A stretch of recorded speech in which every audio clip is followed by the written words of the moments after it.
2,000 years later. Good morning friends, এখন আমি morning আপে বেরিয়েছি। দেখো কি সুন্দর নাজারা,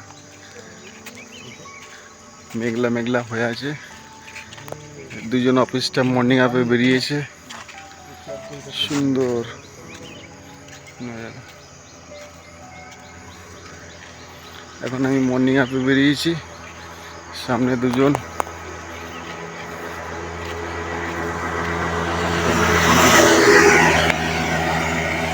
সকালবেলা মর্নিং আপে বেরিয়ে এই হাতে টিটো ওটা দে, আনারস দেখতে পাচ্ছেন, আনারস।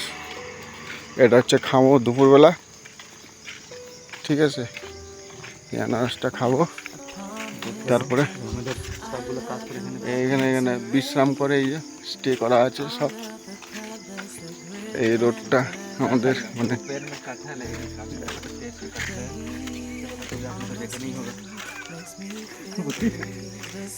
গাছে यहाँ पे এখানে দেখো কাঁঠাল ফাঁটাল ধরে আছে, কেউ খায় না এরা, ঠিক আছে?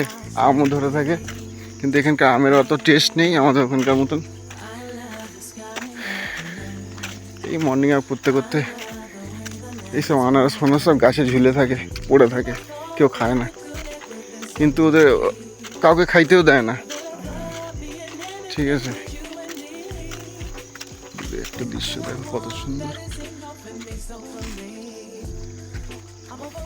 3 কিলোমিটার পথ আমরা হাঁটি, এবার যাচ্ছি আমরা রুমের দিকে।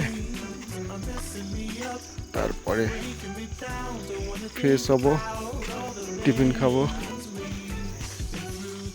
তারপর অফিস। চলো বন্ধু, সবাই মিলে বলো রাধে রাধে। Much later. কি খাচ্ছ? আনারস কেন? মিষ্টি তুফানের মতো রস, দেখো টস টস করে বলছে। গরমের সময় যেসব পরিমাণে আনারস খাওয়া উচিত। আর কি কি? এই সময় যত রকম নতুন নতুন ফ্রুট উঠছে সবাইকে খাওয়া উচিত, ফ্রুটের জন্য খুব উপকারী। Pineapple is very good fruit, সবাইকে খাওয়াও, এনার্জি বুস্টের জন্য খুব সুন্দর পাইনাপল। Thank you.